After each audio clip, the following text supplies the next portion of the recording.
Welcome back. In sports news, the Athletics Integrity Unit has announced the provisional suspension of African women's 400 meters hurdles champion Glory Nathaniel after a positive test for the anabolic steroid. Nathaniel won the 400 meters hurdles title in 55.53 seconds at the 21st African Championships in Asaba, Delta State in August. But she was then absent from the African team at the IAAF Continental Cup in Ostrava, Czech Republic. Nathaniel could be stripped of her African gold medal and ultimately banned for 4 years.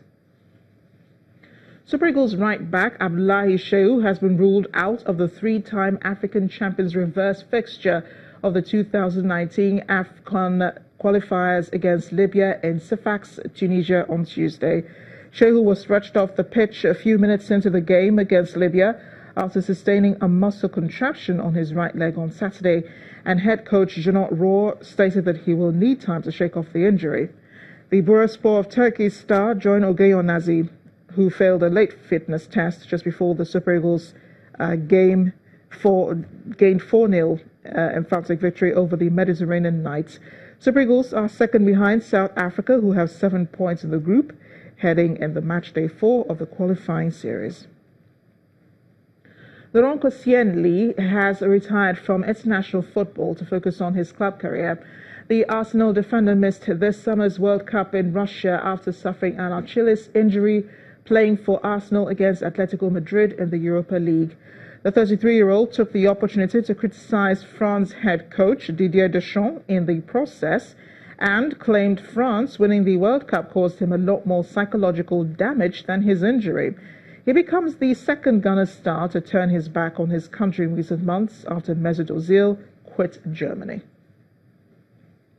The Nigeria Basketball Federation has expressed shock over the sudden death of FIBA Secretary General Patrick Bowman on Saturday at the Youth Olympic Games in Argentina. The NBBF in a statement said the death of Bowman has left a huge vacuum difficult to fill. Until his death, he was a member of the International Olympics Committee, president of the Global Association of International Sports Federations, and executive committee member of the World Anti-Doping Agency. Bowman was also the president of the 2020 Winter Youth Olympic Organizing Committee, Coordination Commission, and chairman of the Los Angeles 2028 Summer Olympics.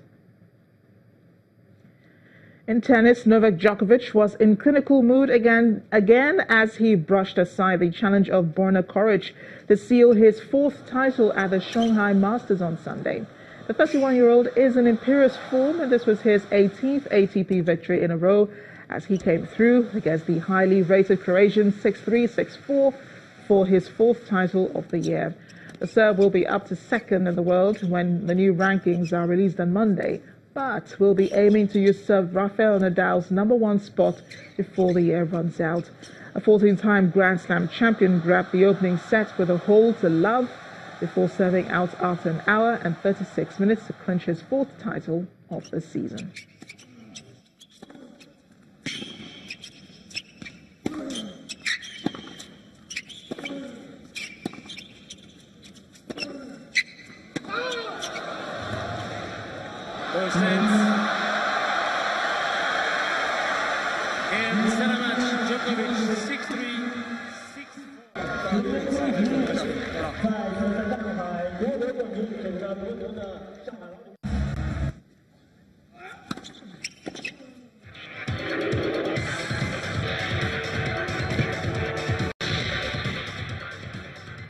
Away from sports news, Saudi Arabia has lashed out at the international community, which has been calling for investigation into the disappearance of government critic and journalist Jamal Khashoggi and punishment if he has been murdered.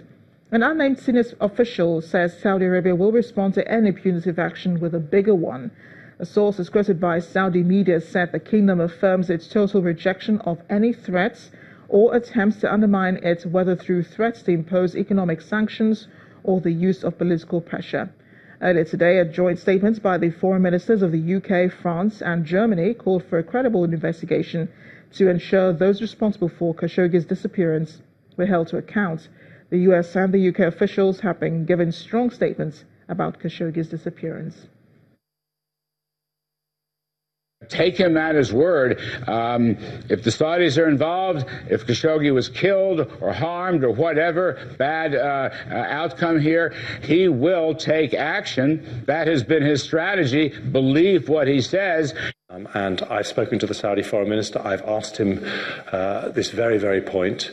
And really now it is up to Saudi Arabia to show the world that all these stories that we're reading about in the press that are causing such concern, such huge implications for freedom of expression, freedom of the press, for the direction Saudi itself is taking as a country, show us they're wrong by cooperating and helping the world get to the bottom of what looks like an absolutely terrible thing. Okay, look. 22 people have been killed following a road accident in Turkey. The passengers, said to be migrants, including a number of children, were sitting in a lorry when it plunged off a road, crashing through a barrier and landing in an irrigation canal 20 meters below in the western province of Izmir. The nationality of the victims was not immediately known. The driver, who survived the crash, told police he had swerved to avoid an oncoming vehicle. He had been taking the migrants to the coast, where they would have boarded inflatable dinghies heading to Greece's Samos Island. Prosecutors have opened an investigation and said he could face arrest after receiving medical treatment. Turkey is a major transit point for migrants traveling from Syria and other Middle Eastern nations, as well as from countries further east and in Africa. And the main news again. The International Committee of the Red Cross, the ICRC, today made a passionate appeal for the release of aid workers still in custody of terrorist group ISWAP less than 24 hours to the deadline given by the group to the federal government to meet its demands. ICRC is calling on the group to release the aid workers that were abducted on March 1st in Ran, Borno State.